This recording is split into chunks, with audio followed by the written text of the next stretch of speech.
حدیث میں آیا ہے کہ ایک انسان اللہ کے ہاں جب پیش ہوگا تو جو تحفہ یا ہدیہ وہ خدا کی خدمت میں پیش کر سکے گا وہ کوئی بھی ہدیہ اس شے سے بڑھ کر نہیں ہو سکتا کہ جو خود اسی کی ذات سے صادر ہوا ہے، اسی کو کلام کی اس کی خدمت میں پیش کرے تو یہی اس کے لیے سب سے بڑا تحفہ ہے۔ اس لیے یہ آتا بھی ہے کہ اللہ تعالیٰ میدان حشر میں فرمائے گا جو قرآن مجید کے پڑھنے والے، حقیقی معنی میں پڑھنے والے، ان سے کہا جائے گا کہ تم پڑھتے چلے جاؤ اور تمہارا آخری مقام، تمہارے درجات بلند ہوتے چلے جائیں گے، آخری آیت جو تم پڑھو گے اسی کے مطابق تمہارا درجہ بلند ہوگا۔ اس اعتبار سے سورہ رحمان میں ہے الرحمن علم القرآن، رحمان کی رحمانیت کا مظہر اتم قرآن ہے، اس کی رحمت کا سب سے بڑا مظہر قرآن ہے۔ لیکن ایک عظمت ہے افادیت کے اعتبار سے، انسانوں کے لیے یہ کس کس پہلو سے مفید ہے، اس کے اعتبار سے میں سمجھتا ہوں کہ جامع ترین مقام سورہ یونس کی یہ 2 آیات ہیں جو میں نے تلاوت کی۔ یا ایھا الناس، اے لوگو، قد جاءتکم موعظۃ من ربکم وشفاء لما فی الصدور وہدی ورحمۃ للمؤمنین۔ پہلی آیت میں 4 الفاظ جمع کیے گئے قرآن کے لیے۔ اے لوگو، تمہارے پاس آ گئی ہے وہ شے جو موعظہ بھی ہے، نصیحت، واعظ سے بنا ہے لفظ، موعظۃ وشفاء لما فی الصدور، اور جو کچھ سینوں میں روگ ہیں ان کا مداوا، ان کی شفا، ان کا معالجہ، وہدن، اور ہدایت، رہنمائی، ورحمۃ للمؤمنین، اور رحمت اہل ایمان کے حق میں۔ اس کے بعد فرمایا، میں ان 4 الفاظ کی شرح بعد میں کروں گا، لیکن دوسری آیت کا مفہوم بھی سامنے آ جائے تو اس پہلی آیت کی عظمت جو ہے وہ نکھر کر سامنے آئے گی۔ قل بفضل اللہ وبرحمتہ، اے نبی ان سے کہہ دیجئے یہ اللہ تعالیٰ کے فضل اور اس کی رحمت کا مظہر ہے کہ اس نے یہ کلام نازل فرمایا۔ فبذالک فلیفرحوا، تو چاہیے کہ اس پر خوشیاں منائیں، جشن منائیں کہ اللہ کا یہ فضل اور اللہ کی یہ رحمت ہمارے شامل حال ہوئی، ہمیں عطا ہوئی۔ ہوا خیر مما یجمعون، یہ ان تمام چیزوں سے زیادہ قیمتی اور بہتر ہے جو یہ جمع کرتے ہیں، دولت، مال و اسباب، آسائشوں کا ساز و سامان، راحت کی مختلف چیزیں جو بھی انسان جمع کرتا ہے۔ ہوا خیر مما یجمعون، ان تمام چیزوں سے جنہیں یہ جمع کرتے ہیں، جن کی قدر و قیمت کا ان کے قلب پر کوئی نقش ہے، ان سب سے کہیں بہتر، کہیں قیمتی، کہیں وقی، کہیں زیادہ قابل قدر شے یہ۔ خوشی منانی ہو تو اس پر مناؤ، جشن منانا ہو تو اس کا مناؤ۔ اب آئیے پلٹ کر ان 4 الفاظ کے اندر ایک بڑا گہرا معنوی ربط۔ عام طور پر آپ دیکھتے ہیں قرآن مجید اپنے لیے ایک ہی لفظ استعمال کرتا ہے، ہدن، الف لام میم ذالک الکتاب لا ریب فیہ ھدی للمتقین۔ اصل شے ہدایت، رہنمائی۔ ابھی رمضان مبارک کی آمد ہے، اس کا جو ذکر ہے سورہ بقرہ ہی میں، شہر رمضان الذی انزل فیہ القرآن ھدی للناس وبینات من الھدی والفرقان۔ لفظ ہدایت کو 2 مرتبہ ایک ہی آیت میں دہرایا، لوگوں کے لیے ہدایت و رہنمائی، اور ہدایت بھی بالکل روشن، مبرہن، بینات، ایچ پیچ نہیں، کوئی معمے حل نہیں کرائے گئے، کوئی منطق کی پیچیدگیوں میں نہیں الجھایا گیا۔ تو اصل تو ہے ہدایت اور رہنمائی، لیکن یہ مقام اس اعتبار سے بڑا منفرد ہے کہ اس سے پہلے 2 الفاظ لائے، اس کی حکمت کی طرف متوجہ کر رہا ہوں۔ جیسے چونکہ میں بھی کبھی طبیب تھا، ڈاکٹر تھا، اس حوالے سے یہاں کئی میرے سابق میرے اعتبار سے ہم پیشہ حضرات یہاں موجود ہیں، انہیں معلوم ہے کہ اعلیٰ سے اعلیٰ دوا ہو، وہ جذب ہو جسم میں تبھی تو مفید ہوگی۔ بڑی سے بڑی بات، اعلیٰ سے اعلیٰ کلام، عمدہ سے عمدہ ہدایت، بہترین سے بہترین حکمت، اگر دل سخت ہو گیا تو مرد ناداں پر کلام نرم و نازک بے اثر۔ پھول کی پتی سے کٹ سکتا ہے ہیرے کا جگر، مرد ناداں پر کلام نرم و نازک بے اثر۔ یہ دل کی سختی جسے قرآن کہیں کہتا ہے رین، کلا بل ران علی قلوبہم، ان کے دلوں پر زنگ لگا۔ حدیث میں بھی آیا ان هذه القلوب لتصدع، ان دلوں کے اوپر زنگ آ جاتا ہے، کما یصدع الحدید اذا اصابہ الماء، جیسے کہ لوہا جو ہے زنگ آلود ہو جاتا ہے جب پانی اس پر پڑے۔ کہیں کہا گیا کہ دل پر سختی آ جاتی ہے، اور انسانی دل پر جب سختی آ جائے، قرآن مجید میں سورہ بقرہ ہی میں وہ تمثیل ہے رونگٹے کھڑی کر دینے والی، کہ جب انسان کے دل میں سختی پیدا ہو جائے تو کوئی شے دنیا کی اتنی سخت نہیں ہوتی جتنا کہ انسان کا دل سخت ہو جاتا۔ ثم قست قلوبکم فہی کالحجارۃ او اشد قسوۃ وان من الحجارۃ لما یشقق فیخرج منہ الماء وان منها لما یہبط من خشیۃ اللہ۔ مجھے صحیح الفاظ اس وقت یاد نہیں ہے، لیکن یہ کہ تمثیل یہ ہے، بنی اسرائیل سے خطاب کر کے کہا جا رہا ہے، مذہبی لوگ، کہ تمہارے دل اس کے بعد سخت ہو گئے، اور ایسے سخت کہ پتھروں سے بھی زیادہ سخت۔ پتھروں میں تو وہ بھی ہے جو شق ہو جاتے ہیں، پانی نکل آتا ہے، چشمہ پھوٹ بہتا ہے، ان میں وہ بھی ہیں جو اللہ کی خشیت سے گر پڑتے ہیں۔ لیکن انسان کے دل پر اگر یہ سختی آ جائے تو پہلی ضرورت ہے دل کو نرم کرنا، اور اس دل کو نرم کرنے کے لیے ضرورت ہے واعظ۔ وہ واعظ کہ جو آج ہمارے ہاں بڑی ہی تحقیر والی بات بن گئی ہے، واعظ ہو رہا ہے، یعنی واعظ کوئی عمدہ شے نہیں ہوتی، واعظ کوئی اعلیٰ شے نہیں ہے، کوئی عقلی باتیں ہو، کوئی ریشنل اپروچ ہو، کوئی منطقی بات ہو۔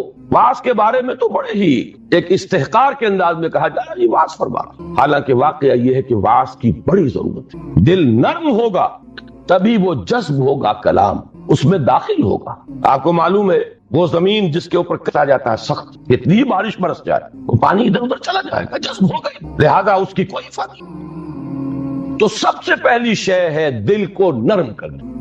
ایک حدیث میں اس کا نقشہ کھینچا گیا ہے کہ ایک مرتبہ حضور نے وعظ فرمایا، خطبہ دیا، اس کے بارے میں الفاظ آتے ہیں کہ جس سے دل لرز اٹھے۔ شادی شدہ نے زنا کیا ہے، اس کو سٹوننگ کر کے اس کو مار دو، لیکن اس کی نماز جنازہ پڑھنی ہوگی، ہے مسلمان، کافر نہیں۔ اس اعتبار سے وہ قانونی ایمان علیحدہ ہے، عمل علیحدہ، اور یہ قانونی ایمان نہ گھٹتا ہے نہ بڑھتا ہے، یہ تو ایک سٹیٹس ہے جو آپ کو کانسٹیٹیوشنلی لیگلی حاصل ہو گیا ہے، اس میں کوئی کمی بیشی نہیں ہوگی۔ سادہ ترین مثال یہ ہے، ایک باپ کے دو بیٹے تھے یا ہے، ایک بڑا متقی ہے، تہجد گزار ہے، نیک ہے، عابد ہے، زاہد ہے، ایک فاسق و فاجر ہے، لیکن ہے مسلمان۔ کیا وراثت میں اس متقی کو زیادہ حصہ ملے گا اور فاسق و فاجر کو کم ملے گا؟ نہیں، لیگلی دے آر ایکول۔ المسلم کفر لکل مسلم، ہر مسلمان دوسرے تمام مسلمانوں کے برابر، لیگل سٹیٹس یہ برابر ہے، جامد ہے، یہ نہ گھٹتا ہے نہ بڑھتا ہے۔ حالانکہ ایمان کا گھٹنا بڑھنا، وہ حقیقی ایمان کی بات کر رہے ہیں، امام ابو حنیفہ قانونی ایمان کی بات کر رہے ہیں، امام بخاری حقیقی ایمان کی بات کر رہے ہیں۔ یہ تو ہر ایک کا تجربہ ہے، یہ ایمان جو ہے گھٹتا بھی ہے بڑھتا بھی ہے۔ قرآن پڑھیے، ایمان آپ کو خود محسوس ہوگا کہ اس کی حرارت بڑھی ہے۔ اچھی صحبت میں بیٹھیے، ایمان بڑھے گا۔ آوارہ قسم کے لوگوں میں بیٹھ کر گپے لڑائیے، ایمان گھٹے گا۔ خود محسوس ہو جائے گا کہ کوئی برف کی طرح کچھ ہے اندر پگھل رہی۔ قرآن میں آتا زادتہم ایمانا، ان کے ایمان کے اندر اضافہ ہو گئے۔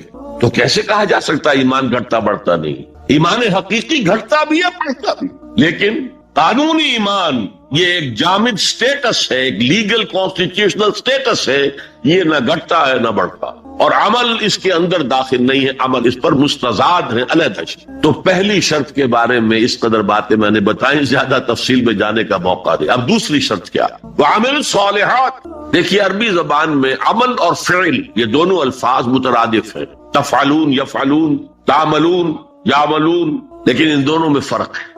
فعل کوئی بھی فعل ہے جو آپ سے سرزد ہو گیا، چاہے ارادی طور پر چاہے غیر ارادی طور پر۔ عمل وہ ہے جو ارادے کے تحت کیا جائے، جس میں جد و جہد ہو، جس میں محنت ہو، جس میں مشقت پڑتی۔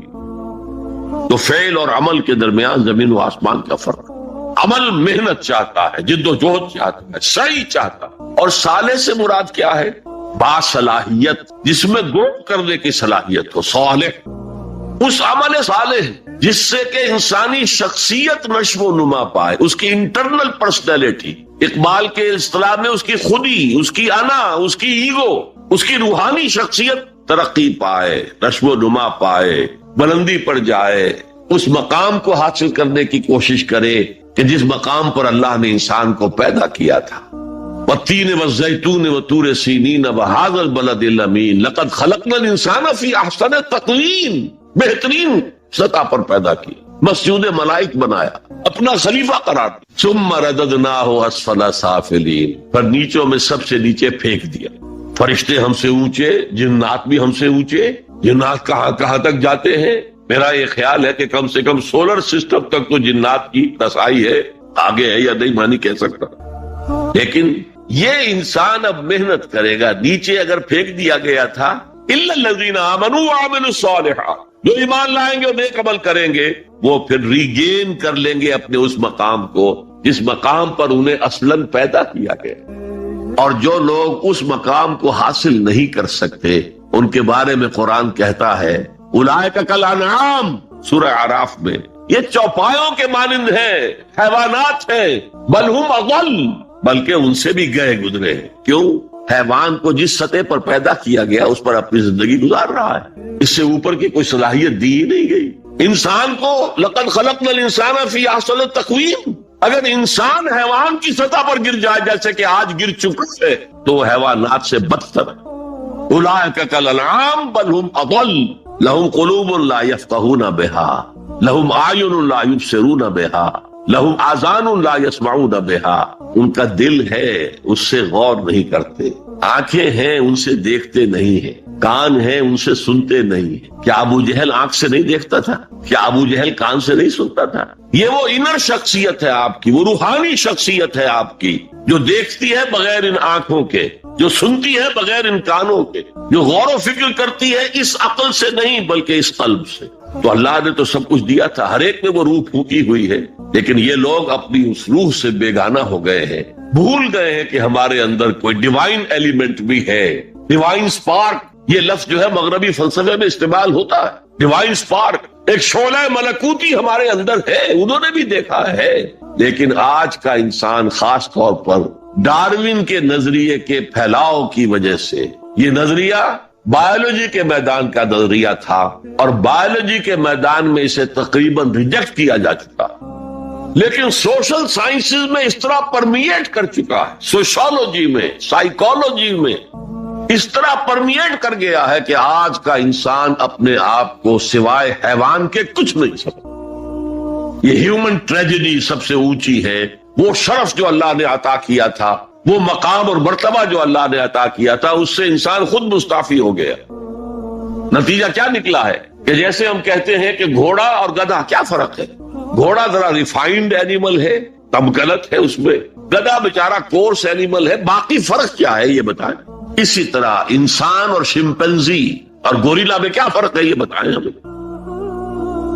عمل صالح جو ہے وہ اس لیے ہے، اور یہ بھی نوٹ کر لیجئے جب یہ سورت اتری تو عمل صالح سے کیا مراد تھا؟ شریعت تو ابھی نازل ہی نہیں ہوئی، عمل صالح ایک ہی تھا، ان الذین قالوا ربنا اللہ ثم استقاموا، جنہوں نے کہا ہمارا رب اللہ ہے پھر جم گئے، چاہے مارا جا رہا ہے، چاہے دہکتے ہوئے انگاروں پر لٹایا جا رہا ہے۔ خباب بن الارت رضی اللہ تعالی عنہ لوہار تھے پیشے کے اعتبار سے، بلایا گیا، حضور پر ایمان لے آئے تھے، انگارے زمین پر بچھا دیے گئے، دہکتے ہوئے انگارے، کہا اتارو کرتا، اتار دیا، لیٹ جاؤ، لیٹ گئے انگاروں کے اوپر، اس لیے کہ حضور کا حکم یہ تھا چاہے تمہارے ٹکڑے کر دیں، چاہے تمہیں بھون دیں، تم نے کوئی جوابی کارروائی نہیں کرنی۔ کفو ایدیکم، اپنے ہاتھ بندے رکھو۔ قرآن میں تو یہ کہیں جا کر سورہ نساء میں حکم آیا ہے، ایک زمانہ تھا جب کہ تمہیں حکم تھا کہ اپنے ہاتھ روکے رکھو، مکے میں یہ حکم حضور نے دیا تھا، لہذا لیٹ گئے، پیٹھ کی کھال چلی، چربی پگھلی، اس سے وہ انگارے ٹھنڈے ہوئے۔ ان الذین قالوا ربنا اللہ ثم استقاموا، پھر جم گئے۔ یا صرف ایک عبادت دی گئی تھی، راتوں کو کھڑے رہا کرو، یا ایھا المزمل قم اللیل الا قلیلا نصفہ او انقص منہ قلیلا او زد علیہ ورتل القرآن ترتیلا، اے کمبل میں لپٹ کر لیٹنے والے صلی اللہ علیہ وسلم، کھڑے رہا کرو رات کو سوائے تھوڑے سے حصے کے، نصفہ آدھی رات، اب انقص منہ قلیلا، یا اس میں سے کچھ کم کر لو تو ایک تہائی رات، اور زد علیہ، یا آدھی رات پر اور اضافہ کرو تو دو تہائی رات، اور قرآن پڑھتے رہو پڑھتے رہو پڑھتے رہو پڑھتے رہو۔ حالانکہ قرآن کتنا نازل ہوا تھا ابھی؟ کیا یہ 30 پارے موجود تھے؟ جو چند آیتیں اتری ہیں، repeat and repeat and repeat and repeat, hammer them down into your heart and brain, یہ عبادت تھی۔ باقی نہ ابھی 5 وقتہ نماز ہے، نہ روزہ ہے، کوئی شے نہیں، نہ سود حرام ہے، نہ شراب حرام ہے۔ تو عمل الصالحات اب ہمارے سامنے جب آئیں گے تو اس کے 2 حصے ہیں، ایک بیسک ہیومن موریلٹی، وہ چیزیں جو تمام ادیان، تمام مذاہب، تمام فلسفوں کے اندر مشترک ہیں۔ جھوٹ بولنا برا ہے، سچ بولنا اچھا ہے، وعدہ پورا کرنا اچھا ہے، وعدہ خلافی کرنا برا ہے، کسی کی ضرورت پوری کر دینا اچھا ہے اور کسی کو جھڑک دینا برا ہے، والدین کی خدمت کرنا اچھا ہے اور اس سے اعراض کرنا برا، کون نہیں جانتا؟ یہ تو ہے بیسک موریلٹی جو مکی صورتوں میں شروع میں آئی ہے بہت بہت تکرار کے ساتھ. ارأیت الذی یکذب بالدین فذلک الذی یدعو الیتیم ولا یحض علی طعام المسکین. کیا تم نے دیکھا اس شخص کو جو جزا و سزا کا منکر ہے، آخرت کا منکر ہے؟ وہی تو ہے جو یتیم کو دھکے دیتا ہے اور مساکین کو کھانا خود کھلانا تو درکنار، کسی اور کو بھی کہنے کو تیار نہیں ہے کہ کھانا کھلا دو. پتہ نہیں پلٹ کر وہ کہہ دے تم کیوں نہیں کھلاتے. ویل لکل ہمزۃ لمزہ، ہلاکت ہے ہر اس شخص کے لیے جو رو در رو عیب چینی کرتا ہے یا پیچھے برائی کرتا ہے، طنز کرتا ہے. ویل لکل ہمزۃ لمزہ الذی جمع مالا وعددہ، مال جمع کرتا ہے، گنتا رہتا ہے. اب میرا بیلنس شیٹ یہاں آ گیا ہے، اب بیلنس شیٹ یہاں آ گیا ہے، پہلے اتنے کروڑ کے ایسٹس تھے، آج اتنے کروڑ کے. اسی حساب کتاب میں بیسک ہیومن موریلٹی اور شریعت کے احکام یہ دونوں آئیں گے. اب وہ شریعت پوری ہو چکی محمد رسول اللہ صلی اللہ علیہ وسلم پر، اب ہمیں اس پر عمل کرنا ہے. اور یہ کوئی بوجھ نہیں ہے، یہ ہماری شخصیت کی نشو و نما کے لیے. میں ایک مثال دیا کرتا ہوں، آپ کسی پہاڑی اسٹیشن کی طرف جا رہے ہوں، گرما کا صدر مقام کوئی ہوتے ہیں پہاڑی، شملہ ہوتا تھا کبھی، تو آپ دیکھیں گے سڑک پر جہاں بجا نشانات لگے ہوئے، یہاں سپیڈ کم کر لو ورنہ ٹرن ایسا آ رہا ہے کہ ہو سکتا ہے کہ سپیڈ کم نہ ہو تو تمہاری گاڑی جو ہے وہ سیدھی کھائی میں جائے. تو یہ جو کوششنز ہیں یہ اس کی بھلائی کے لیے ہیں. آدمی کہ خامخواہ ہمارے اوپر پابندی لگا رکھی ہے، نہیں، تمہاری بھلائی کے لیے. شریعت تمہاری بھلائی کے لیے، تمہاری شخصیت کے صحیح نشو و نما کے لیے، تاکہ تم اس مقام پر پہنچ جاؤ جس مقام پر کہ اللہ تعالیٰ نے تمہیں پیدا کیا تھا. والتین والزیتون وطور سینین وہذا البلد الامین لقد خلقنا الانسان فی احسن تقویم. اچھا، اب ذرا چند احادیث سن لیجیے. حقیقی ایمان کے اعتبار سے میں نے آپ کو بتایا امام بخاری کے نزدیک عمل علیحدہ نہیں ہے، ایمان کا جز ہے، اور بے شمار احادیث اس پر دلالت کرتی ہیں.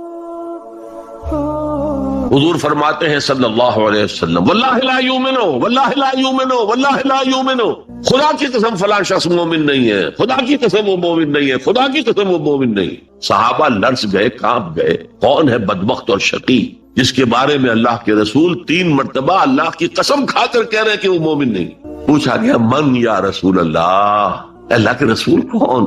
فرمایا الذی لا یامن جارہ بوائقہ، وہ شخص جس کی ایذا رسانی سے اس کا پڑوسی امن میں نہیں ہے، چین میں نہیں.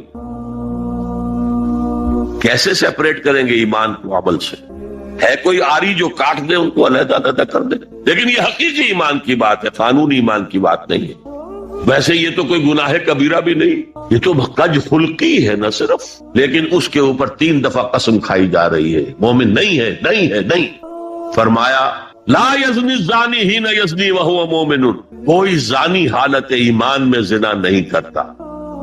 وہ ایمان 2 کوڑی کا نہیں کہ جو دل میں موجود ہو اور پھر کوئی شخص زنا کرے، تو کیا قیمت ہے اس ایمان کی؟ 2 کوڑی نہیں.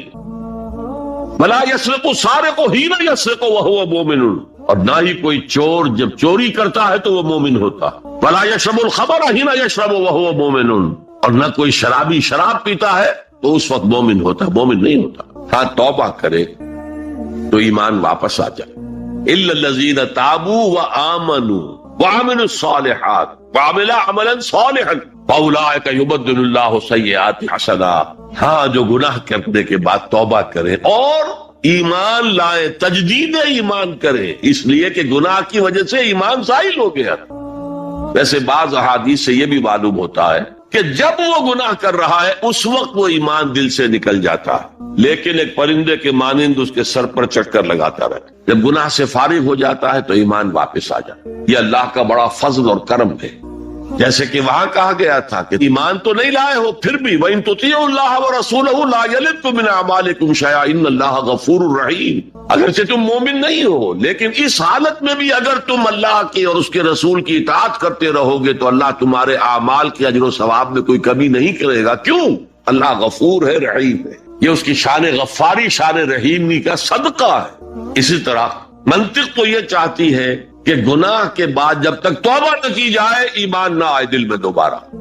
اور ایک آیت جو میں نے آپ کو سورہ فرقان کی سنائی اس سے بھی یہ متبادر ہوتا ہے، لیکن بعض احادیث سے معلوم ہوتا ہے اور ہمارے ہاں اہل سنت کا عقیدہ یہی ہے کہ جب گناہ سے وہ فارغ ہو جاتا ہے تو ایمان جو ہے پھر دل میں آ جاتا ہے. لیکن ایمان اور عمل صالح کا چولی دامن کے ساتھ ہے، آپ علیحدہ نہیں کر سکتے۔ ایک اور حدیث حضرت انس رضی اللہ تعالی عنہ فرماتے ہیں، جو 9 برس تک حضور کے خادم خاص رہے، جو فرماتے ہیں قلما خطبنا رسول اللہ صلی اللہ علیہ وسلم الا قال لا ایمان لمن لا امانۃ له ولا دین لمن لا عہد له۔ شاذ ہی کبھی ایسا ہوا ہوگا کہ حضور نے ہمیں کوئی خطبہ ارشاد فرمایا اور اس میں یہ الفاظ نہیں کہے، گویا کہ ہمیشہ اپنے خطبے میں یہ حدیث بیان کرتے تھے آپ، جس شخص میں امانت داری کا وصف نہیں ہے اس کا کوئی ایمان نہیں، کیٹیگوریکل سٹیٹمنٹ ہے، کوئی ایمان نہیں، اور جس شخص میں ایفائے عہد کا مادہ نہیں اس کا کوئی دین نہیں۔ دین تو نام ہے، آپ عہد کرتے ہیں اللہ سے، ایاک نعبد و ایاک نستعین، اے اللہ ہم تیری ہی بندگی کرتے ہیں اور کرتے رہیں گے، اور اے اللہ ہم تجھ ہی سے مدد مانگتے ہیں اور مانگتے رہیں گے۔ جو شخص چھوٹی چھوٹی باتوں میں وعدہ خلافی کرے وہ اتنے بڑے وعدے کو نبھائے جو پوری زندگی کے اوپر حاوی ہے۔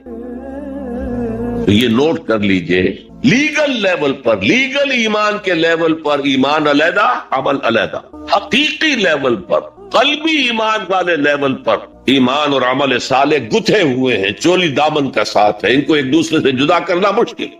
اب آئیے تیسری شرط، وتواصوا بالحق، انہوں نے آپس میں یا بہت زیادہ شدت کے ساتھ، باب تفاعل کے اندر 2 خواص ہیں، مل جل کر کوئی کام کرنا یا مبالغہ ہوتا ہے، بہت شدت سے وہ کام کرنا۔ میں ان دونوں کے اعتبار سے ترجمہ کروں گا، اور وصیت کا لفظ آتا ہے ہمارے ہاں جب کوئی شخص مرتے ہوئے جو بات کہتا ہے، اہم ترین بات جو سمجھ رہا ہے وہی تو کہے گا نا۔ وہ لوگ آپس میں ایک دوسرے کو حق کی نصیحت کرتے ہیں یا وہ عوام الناس کو حق کی وصیت کرتے ہیں بڑی شدت کے ساتھ، دونوں ترجمے ہو گئے۔ یہ عمل صالح اور ایمان کا لازمی تیسرا نتیجہ ہے۔ دیکھیے فزیکل لا بھی یہ ہے، اگر کہیں بھٹی ہے آگ کی تو اس سے حرارت ماحول میں نفوذ کرے گی، اگر برف کی سل رکھی ہوئی ہے تو اسے برودت، ٹھنڈک ماحول میں پھیلے گی۔ اگر کسی میں عمل صالح اور ایمان ہے تو ممکن نہیں ہے کہ اس کی ذات سے نیکی کا پھیلاؤ نہ ہو، نیکی اس کی ذات سے نہ نکلے، نہ دوسروں تک پہنچے۔ It's the physical phenomenon۔ Number 2، یہ شرافت اور مروت کا تقاضا ہے۔ اگر آپ کو اللہ نے ہدایت دی ہے، شیئر اٹ ود ادرس، شرافت، مروت۔ حضور نے فرمایا لا یؤمن احدکم حتی یحب لاخیہ ما یحب لنفسہ، تم میں سے کوئی شخص مومن نہیں ہو سکتا جب تک کہ وہ اپنے بھائی کے لیے بھی وہی بات پسند نہ کرے جو اپنے لیے پسند۔ اگر تم اسلام لے آئے ہو، ایمان لائے ہو، نیک عمل کر لیے، بھائی اپنے بھائیوں تک پہنچاؤ جن سے تمہیں محبت ہے، جن کے ساتھ خلوص ہے، جن کے ساتھ اخلاص ہے۔ یہ دوسری بنیاد ہے کہ ایمان اور عمل صالح سے تواصی بالحق خود بخود برآمد ہو۔ اور ایک تیسری بات ہے حمیت، غیرت۔ میں یہاں آپ کو ایک حدیث سنا رہا ہوں، ایک طویل عرصے تک اپنے زمانہ طالب علمی میں یہ حدیث خطبہ جمعہ میں سنتا رہا۔ مولانا تھانوی رحمت اللہ علیہ نے جو خطبات جمعہ مرتب کی ان میں یہ حدیث، حضور ارشاد فرماتے ہیں اوحى اللہ عز وجل الى جبرائیل علیہ الصلوۃ والسلام ان اقلب مدینۃ کذا وکذا باہلها۔ اللہ تعالیٰ نے وحی کے ذریعے سے حکم دیا حضرت جبرائیل کو کہ فلاں فلاں بستیوں کو الٹ دو، تلپٹ کر دو، جیسے سدوم اور عامورہ کی بستیوں پر عذاب آیا تھا ویسا عذاب ان بستیوں کے اوپر لے آؤ۔ قال فقال، حضور فرماتے ہیں کہ اس پر حضرت جبرائیل نے عرض کیا یا رب ان فیہا عبدک فلان لم یعصک طرفۃ عین، اے اللہ میں اس بستی کو الٹ دوں، اس میں تو تیرا فلاں بندہ بھی ہے جس نے کبھی پلک جھپکنے جتنی دیر بھی کسی گناہ میں بسر نہیں کی۔ اب آپ کسی آدمی کی نیکی کا تصور کیجئے، یہ گواہی دینے والے کوئی کرائے کے گواہ نہیں ہے جو عدالتوں میں پھرتے رہتے ہیں جو چاہو گواہی دلوا لو، اتنے پیسے چاہیے۔ جبرائیل ہے، اور کس کی جناب میں کہہ رہے ہیں؟ جہاں ابو جہل بھی جھوٹ نہیں بول سکے گا۔ یا رب ان فیہا عبدک فلان لم یعصک طرفۃ عین، الٹ دوں اس بستی کو۔ اب جواب سنیے، قال فقال، حضور فرماتے اس پر اللہ نے فرمایا اقلبها علیہ وعلیہم، الٹو اس بستی کو، پہلے اس بدبخت پر اور پھر دوسروں پر۔ فإن وجهه لم يتبعر في ساعة قط، اس لیے کہ میری غیرت کی وجہ سے کبھی اس کے خون نے جوش نہیں مارا، اس کا چہرے کے اوپر خون نہیں آیا۔ آپ کو کوئی ماں کی گالی دے، اگر تو آپ میں جان ہے تو وہ جانے دیں گے اس کو، اور اگر جان نہیں ہے، آپ اس کا مقابلہ نہیں کر سکتے، تب بھی غصہ آئے گا، کانپیں گے آپ غصے کی وجہ سے، چہرہ آپ کا سرخ ہو جائے گا، یہ تو کم سے کم ہوگا نا۔ لیکن یہ اللہ کا بندہ اپنی نیکی میں لگا رہا، اس نے دیکھا نہیں ماحول میں کیا ہو رہا ہے، ماحول میں اللہ کی شریعت کی دھجیاں بکھیری جا رہی ہے، ماحول میں اللہ کے احکام پاؤں تلے روندے جا رہے ہیں، یہ لگا رہا تو فقط اللہ اللہ اللہ، یہ زیادہ بڑا مجرم، لہذا بستی کو پہلے اس پر پلٹو اور پھر دوسروں کو۔ یہ ہے تعلق تواصی بالحق کا ایمان اور عمل صالح کے ساتھ۔ یہ میں پہلے عرض کر چکا ہوں، اس تواصی بالحق میں اصطلاحات بہت سی ہیں۔ حق کی دعوت دینا، اللہ کی طرف دعوت دینا حق ہے نا، اللہ کی ذات حق ہے، ذالک بأن اللہ هو الحق۔ تو تواصی بالحق میں کیا ہوگا؟ ادع الی سبیل ربک بالحکمۃ والموعظۃ الحسنۃ وجادلھم باللتی احسن، یہ بھی تواصی بالحق ہے۔ نیکی کا حکم تو بدی سے روکو، تأمرون بالمعروف وتنہون عن المنکر، یہ بھی تواصی بالحق ہے۔ اور اس کے درجات کہاں سے کہاں تک ہیں؟ اگر بچے کہیں گلی میں کھیل رہے ہیں، کرکٹ کھیل رہے ہیں، آپ ان سے کہتے بیٹو یہ یہاں پر کھیلنے کی جگہ نہیں ہے، آپ کسی گاڑی کا شیشہ توڑیں گے، آپ کی گیند جو ہے اس سے کسی گاڑی کو نقصان پہنچے گا، کسی انسان کو چوٹ لگ جائے گی، پھر کیا آپ بچ کر چلے جائیں گے وہاں سے؟ آپ کون ہوتے؟ ہوگی کہ نہیں؟ ریزنٹمنٹ ہوگی کہ نہیں؟ کبھی بھی اس تواصی بالحق کو خندہ پیشانی سے نہیں سنا گیا، نہیں برداشت کیا گیا۔ اور اگر کچھ لوگ سمجھتے ہیں کہ ہم تواصی بالحق کر رہے ہیں، پھر بھی معاشرہ اس سے کچھ نہ کہے، انہیں کوئی تکلیف نہ پہنچائے، اس کا مطلب ہے انہوں نے حق کا کوئی ایسا حصہ لیا ہے کہ جو لوگوں کی دکھتی رگ کو نہیں چھیڑتا، اس سے بچ بچ کر چل رہے۔ اگر وہ حق کامل ہو تو باطل کبھی تسلیم نہیں کرے، باطل ریٹیلیٹ کرے۔ اب آپ سنیے ایک اور بات، یہ چھوٹا حق تھا کہ بیٹو یہاں نہ کھیلو، کسی گراؤنڈ میں جانا۔ سب سے بڑا حق کیا ہے؟ اس کائنات کا خالق، مالک اور حاکم اللہ، اس کا حکم یہاں نافذ ہونا چاہیے، یہ حق ہے۔ اگر نہیں ہے تو اللہ کے خلاف بغاوت۔ اس کی آپ اگر تلقین کریں گے تو آپ ایگزسٹنگ سسٹم کے باغی قرار پائے۔ پوری دنیا میں secularism, sovereignty of the people, تم کیا کہہ رہے ہو؟ تمہاری یہ ڈفلی کیا بجا رہی ہے؟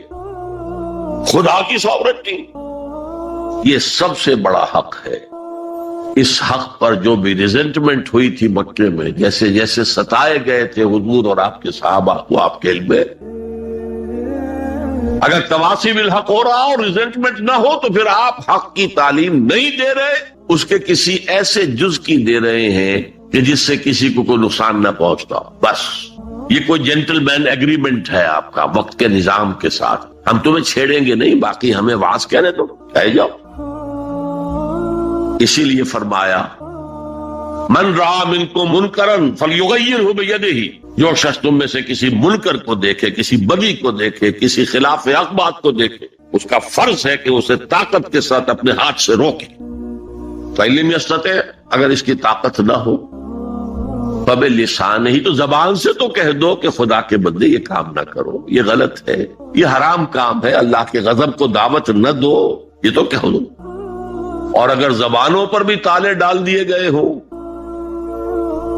تو پھر کم سے کم دل سے شدید نفرت۔ اگر یہ بھی نہیں ہے تو پھر ایمان نہیں۔ ذالک اضعف الایمان، یہ ایمان کا کمزور ترین درجہ ہے۔ من رأى منکم منکرا فلیغیرہ بیدہ فإن لم یستطع فبلسانہ فإن لم یستطع فبقلبہ وذالک اضعف الایمان، یہ ایمان کا کمزور ترین درجہ۔ اگر یہ بھی نہیں ہے، بدی کو پھیلتے ہوئے، پھلتے ہوئے، پھولتے ہوئے ہم دیکھ رہے ہو اور ہماری نیند میں بھی خلل نہ آئے، ہماری غیرت جوش میں نہ آئے، ہم اس کو بدلنے کی کوئی صحیح نہ کریں، ہمیں اس کا افسوس تک نہ ہو، وائے ناکامی مکائے کارواں جاتا رہا، کارواں کے دل سے احساس زیاں جاتا رہا، تو پھر ایمان کا کیا سوال؟ اسی مضمون کی ایک اور حدیث ہے، یہ حضرت ابو سعید الخدری رضی اللہ تعالیٰ عنہ سے، اور مسلم شریف کی روایت ہے جو میں نے آپ کو سنائی، اسی مسلم شریف میں عبداللہ ابن مسعود سے روایت، قال النبی صلی اللہ علیہ وسلم ما بعث اللہ من نبی فی قومہ من قبلی الا کان لہ اصحاب وحواریون یاخذون بامرہ ویقتدون بسنتہ۔ اللہ تعالیٰ نے جس قوم میں بھی کسی نبی کو مبعوث کیا، اس میں اس کے کچھ نہ کچھ صحابہ، کچھ حواری ہوتے تھے، تھوڑے ہوں زیادہ، وہ کیا کرتے تھے؟ اپنے نبی کی سنت کو مضبوطی سے پکڑ لیتے تھے اور ان کے حکم کی پیروی کرتے تھے۔ ثم انہا تخلف من بعدہم خلوف، پھر ہمیشہ ایسا ہوتا رہا کہ ان کے بعد ایسے ناخلف پیدا ہو گئے، یقولون ما لا یفعلون ویفعلون ما لا یؤمرون، جو کہتے تھے جو کرتے نہیں تھے، اور کرتے وہ تھے جس کا حکم نہیں دیا گیا۔ میلاد النبی کے جلوس نکل رہے، اللہ کے رسول نے حکم دیا تھا، کرتے وہ ہے جس کا حکم نہیں دیا گیا۔ یفعلون ما لا یؤمرون ویقولون ما لا یفعلون، اور کہتے وہ ہیں جو کرتے نہیں ہیں۔ اب سنیے، فمن جاہدہم بیدہ فہو مومن، جو ایسے لوگوں کے خلاف مسلمان ہوں گے نا وہ، ثم انہا تخلف من بعدہم خلوف، یہ غیر مسلموں کی بات نہیں ہو رہی، مسلمانوں کی، مسلمان حکمران آئے ایسے۔ ومن جاہدہم بیدہ فہو مومن، جو کوئی ان کے خلاف جہاد کرے گا ہاتھ سے، طاقت سے، وہ مومن ہوگا۔ ومن جاہدہم بلسانہ فہو مومن، اور جو ان سے جہاد کرے گا زبان سے، وہ مومن ہوگا۔ ومن جاہدہم بقلبہ فہو مومن، جو دل سے جہاد کرے گا، یعنی دل سے شدید نفرت رکھے گا، فہو مومن، وہ بھی مومن ہوگا۔ ولیس وراء ذلک من الایمان حبۃ خردل، اس کے بعد تو ایمان رائی کے دانے کے برابر بھی نہیں۔ یہ ہے تواصی بالحق، حق کی وصیت کرنا۔ اچھا، اس میں جو دوسرا پہلو میں نے گنوایا تھا، ایک ہے اس کا عام مفہوم، لوگوں کو پوری شدت کے ساتھ حق کی طرف دعوت دینا، حق کی وصیت کرنا، امر بالمعروف کرنا، نہی عن المنکر کرنا، دین کی طرف بلانا۔ ایک یہ آپس میں حق کی وصیت کرنا۔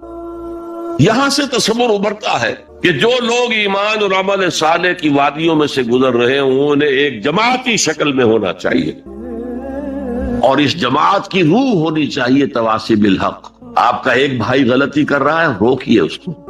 آپ کا ایک ساتھی اس کی کچھ ہمت جواب دے رہی ہے، اس کو حوصلہ دیجئے، اس کو بڑھائیے۔ یہ تواصی بالحق نہیں ہوگا تو جماعتی زندگی جو ہے وہ کمزور ہوتی چلی جائے۔ اس کو مولانا فراہی رحمت اللہ علیہ نے لکھا ہے کہ اس تواصی سے پہلے تو ایک جماعتی زندگی لازم آتی ہے، اور پھر نظام خلافت کا قیام لازم آتا۔ اس لیے کہ ایک کام ہے یہ تواصی بالحق کا جو ہم اپنے معاشرے میں کریں، ایک ہے اس کا کام جو پوری عالمی سطح پر ہو۔ یہ عالمی سطح پر کون کرے گا؟ جب خلافت کا نظام قائم ہوگا تب وہ عالمی سطح پر ہو۔ تو وجوب قیام خلافت، یہ مولانا فراہی نے اپنی تفسیر سورۃ العصر کے اندر بیان کیا۔ یہ تواصی کے لفظ اور یہ جماعتی زندگی نوٹ کر لیجئے۔ حضور نے فرمایا ید اللہ علی الجماعہ، اللہ کا ہاتھ جماعت کے اوپر ہوتا، یعنی اللہ کی تائید، اللہ کی نصرت جماعت کے ساتھ منحصر۔ حضرت عمر فرماتے لا اسلام الا بالجماعہ ولا جماعہ الا بالامارہ ولا امارہ الا بالاطاعہ، جماعت کے بغیر کوئی اسلام نہیں، اور امارت کے بغیر کوئی جماعت نہیں، اور اطاعت کے بغیر کسی امیر کا کوئی فائدہ ہی نہیں، اس کا حکم مان۔ تو تواصی بالحق کے ضمن میں ایک اجتماعی زندگی ناگزیر، اسے ایک بڑے پیمانے پر کرنے کے لیے، اور سب سے بڑا پیمانہ کیا ہوگا؟ خلافت راشدہ کا نظام کہیں قائم ہو، تاکہ وہ پوری دنیا میں تواصی بالحق اس کا فریضہ سر انجام دے۔ اس لیے کہ حضور کی بعثت جو ہے وہ صرف اہل عرب کی طرف نہیں تھی، وما ارسلناک الا کافۃ للناس بشیرا ونذیرا، اے محمد ہم نے نہیں بھیجا ہے آپ کو مگر تمام انسانوں کے لیے بشیر اور نذیر بنا کر۔ اب آئیے تواصی بالصبر۔ دیکھیے، جہاں تواصی بالحق ہوگا معاشرے سے ریزنٹمنٹ لازماً آئے۔ میں نے بتایا بچے ہی آپ کے گلے پڑ جائیں گے، آپ کون ہیں ہمارے معاملے میں دخل دینے والے؟ اور آپ بڑے حق کی بات کریں تو جن کی خدائی کے تخت جمے ہوئے ہیں وہ آپ کی بات جو ہے وہ چلنے دیں گے؟ وہ تو خود خدا بنے ہوئے، خود حاکم بنے ہوئے ہیں۔ لہذا ریزنٹمنٹ از اے رول، اپوزیشن از اے رول، ایک بگڑے ہوئے معاشرے میں اگر اپوزیشن نہیں ہو رہی، ریزنٹمنٹ نہیں ہو رہی، تو پھر تیسری مرتبہ کہہ رہا ہوں، پھر حق کی دعوت نہیں ہے۔ آپ نے اندر خانے کوئی معاہدہ کیا ہوا ہے اس باطل کے ساتھ، ہم تمہیں نہیں چھیڑیں گے، تمہاری دکھتی رگ پر ہاتھ نہیں رکھیں گے، بس ہم واز کہیں گے، پھر ٹھیک ہے، بلکہ وہ خود آپ کے گلے میں ہار ڈالتے ہیں۔ وَتَوَاصَوْا بِالصَّبْرِ، صبر، یہ صبر جو ہے بہت سے معنی میں آتا ہے۔ صبر علی الاطاعہ، اطاعت پر صبر کرنا۔ شدید سردی کا موسم ہے، فجر کا وقت ہے، پانی گرم نہیں ہے، ٹھنڈا ہے، اس ٹھنڈے پانی سے بھی وضو کر کے نماز پڑھنا،